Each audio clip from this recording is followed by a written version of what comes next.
Hey,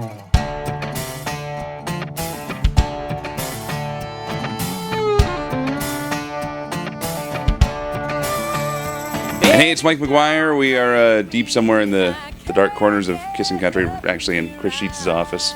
But that's not the real story here. She is here. She is back. It's Terri Clark. Hi, Terri. Hi. How are you?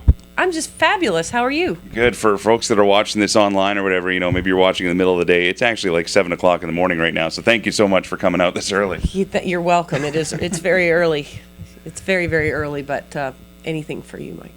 Well, thank you so much. You're on the road promoting the new record, the new single, Gypsy Boots. Mm-hmm. It's taken off here on Kissin' Country and sure to be a hit across the country. Congratulations. It's great to hear that you're back and in a big way. Thank you. I'm really excited about this record, and of course, I made this record on my own. I didn't have major label backing in the States like I have previously. I funded it and financed it and produced it and just cut a bunch of songs that I've written over the years that I've always loved that mean a lot to me, and a lot of songs that are coming from a very truthful, honest place. I've been through a lot in the past 3 years personally, and so that always translates into music. So people are going to hear some things on this that I don't think they've ever heard before and maybe be scratching their head a little bit, but it'll make them think, and I feel really satisfied that I've been able to really get some stuff out of me that matters now, that I'm really passionate about singing and saying. You were just on with our morning show, Bruce, Sean, and Jen, the Waking Crew, and you were talking about that a bit and how maybe things in your career weren't really going in the direction that you felt was right. I have absolutely nothing bad to say about BNA Records. In fact, I mean the great thing is that Joe Galante understood sort of what I was going through, and he said to me, we're trying to put you in this little box, and you're an artist, and you're creative, and you're a singer-songwriter, and I can see it's killing you. And he said, you need to be able to fly and be free and do your thing and do what you really love and what you want to do. And I said, that's why I'm here, and so when I asked him if he would be okay with just letting me off my deal, he gave me the rights to re-record some of my songs, and he was just wonderful about it. So, it was a mutual agreement and decision that it was pretty obvious needed to happen. I had been there for 3.5 years, going in and cutting more and more songs that I was not connecting with, and my fire was just going out because I just wasn't connecting with what they were saying. They were other people's songs. I didn't write them. And so it wasn't really coming from me, from an honest place, and I'm trying to live in truth and honesty these days, and it was hard for me to try and sell something that I really wasn't feeling. So it feels like night and day now, to have the album that I do now. I don't want to, trying to get in the face of Terri Clark fans here for a second, but I do have to say I've had a chance to listen to the new album. Your good buddy Ron Hosed here, he brought it by one day and said, Mike, you got to hear this. And he played it for me. We went through every track on the disc, and I have to say that just personally from what I've heard, it's almost astounding to see just how personal a record this is, but at the same time, it's something that you listen to, and sometimes you can hear people talk about their lives, and it almost sounds like they're complaining or they're just just trying to reach out to anybody that'll listen. But the way you present the songs in the record is a way that actually, to me anyways, really included the listener or the fan, and felt like we really get to know a lot about you in this record.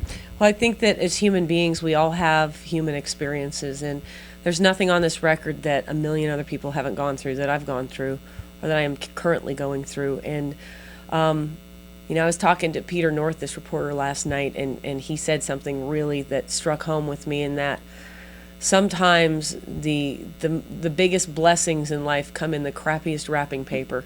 And some horrible things can happen to you, but for some reason you can find the good in that, and as they say, it's not really a mistake if you've learned from it. And even everything from as horrible as my mom's illness is, that what's come out of that is that I've come to a place in my life where I'm not compromising anything anymore, musically, personally, or anything. I'm living and doing exactly as I want to, and not apologizing to anybody for it. So that's brought me to a place that I don't know if I would be in otherwise. So liberating be a good word for this record? Yeah, it's very liberating. Yeah, definitely, in a lot of ways. And I'm not one of these people that's going to go and, well, screw the major labels and all that. I don't have, I mean, my God, I wouldn't be where I'm at and have the opportunity and the financial means to have made this record if I hadn't had success on major labels in the States. I mean, I have no complaints. It's just a coming of age, and the time now is for me to do what I'm doing. Can we dish on who the duet's with and talk Sure. about that quickly? Johnny Reed. Johnny Reed, yeah. I did What a duet. song. Thank you. I wrote that song 10 years ago. It's Really? an old song, yeah. Wow. It's one of those songs that I've always just gone back to the work tape. It's been in my computer, and I'll listen to it and I go, God, what a great song. And I've pitched it to every producer I've worked with, and they just poo-pooed it. All of them. Just it never rose to the top, and then I would go and cut something else that meant absolutely nothing to me. And so this time I said, I'm cutting every damn song that I have always loved. I'm going to make sure gets on this record. And that was one of them. And it sounded like such a natural duet to me. And I know that Johnny's voice is so different than mine in so many ways that I wanted to have somebody who was kind of my polar opposite vocally. And he was so sweet. He came in with his Starbucks at 10 o'clock in the morning. He said, Terry, I've never sung a harmony vocal before. I don't know how to sing a harmony vocal. And then as he was leaving, he goes, Jeez, I hope we never have to do this live. I said, you might. This is going to be really good. You might have to sing it live. And that's just it. I listened to the track, and it's funny because I told Ron this when he brought it in. I said, this is the first country duet I've ever heard in my life where there isn't one. Like, it's a true duet in every sense of the word. I mean, like, all of a sudden, you're identifying with your side of the song, and then you hear Johnny, and his side is solid, and it's just like, it's just a solid duet. So it's a conversation between two people trying to figure out if their relationship is ending or if they're gonna stick it out, and how many people are in that spot, and it's not an overproduced track. I mean, there's no drums on it. There's a couple of hand drums and acoustic guitar, but I wanted it to have kind of that.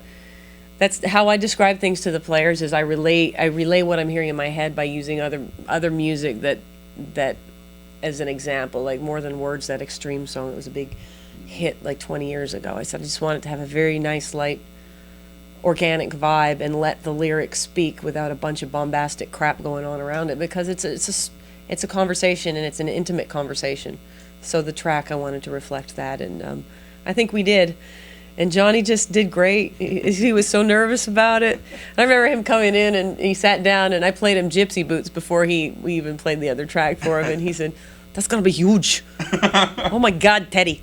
That's huge. You gotta throw these impersonations into your act now. I think that would be a solid, in-between song thing. Because you got a great Reba, too. What did she say about the song? You sang your butt off on that. I love it. That's great. Yeah. Reba's right here. Cool. Yeah. Awesome. You sang your butt off on that. I love it. We've all been waiting for something new. I get phone calls during the request lunch. We have a lady named Nancy Lee who calls every day from Michigan. Hi, Nancy Lee. I know exactly who you're talking about. We get, but you know what? She's not the only one. I've got fans from BC, from Saskatchewan. Luckily, we have repeaters all across the country, and they're all asking about the new Terry record, and we're more than happy to be playing Gypsy Boots, and we can't wait to get the rest of the album out there. So Terri Clark, it's great to have you back. It's great to be back. Thanks, Mike.